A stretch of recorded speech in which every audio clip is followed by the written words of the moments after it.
Alors, il est pas guilleré. Est-ce que la vocation de dessinateur, Régis, elle est venue avec Mickey? Oui, ah ouais, complètement, ouais. Voilà, tout enfant, votre maman vous achetait des feuilles sur lesquelles vous griffonniez vos premiers Mickey. Qu'est-ce qui est difficile lorsqu'on dessine Mickey? Qu'est-ce qui est difficile? Surtout quand vous êtes gamin, comme ça, c'est l'idée d'avoir la forme. Et là, effectivement, là, comme le Peter Pan est assez grand, j'ai pas La place pour les oreilles. non, c'est pas ça, j'ai pas la même vision. 90 ans ce week-end, Mickey. Comment vous expliquez qu'il ait traversé comme ça le siècle? Ah, c'est quand même incroyable parce que Mickey, c'est le rival. Écartez-vous un tout petit peu, Régis, voilà. Vous voyez, là, je le fais. Il a l'air en colère, là. Il a pas l'air gentil. C'est un Mickey gilet jaune, en fait. Il va manifester demain. C'est un Mickey qui souffre, ça, c'est un Mickey des années 20, c'est ça? C'est ça, ouais.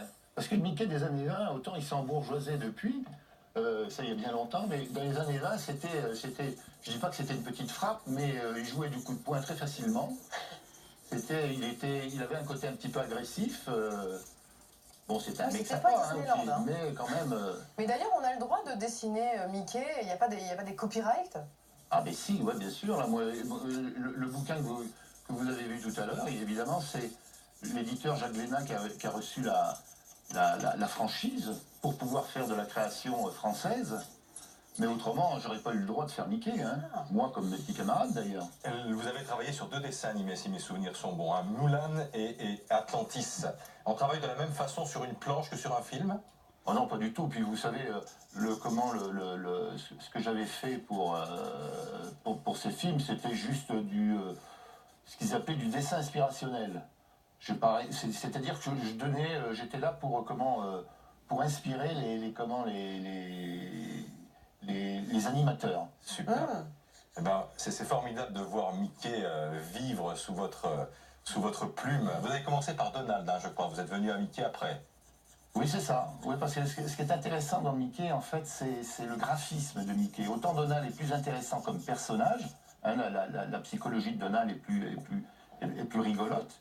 Mickey, bon, maintenant, comme je vous le disais tout à l'heure, il s'est embourgeoisé, donc il est un peu moins... À quel moment, justement, Mickey a perdu son statut de petite C'est frappe? quand la bascule? Je pense que c'est venu dans la fin des années 30. Fin des années 30. Après les premières couleurs. Eh ben, on vous remercie beaucoup, Régis, parce que c'est magnifique. Et, Maintenant, on va se battre. vos On va se battre pour ouvrages, garder. ben voilà, qui va gagner le dessin.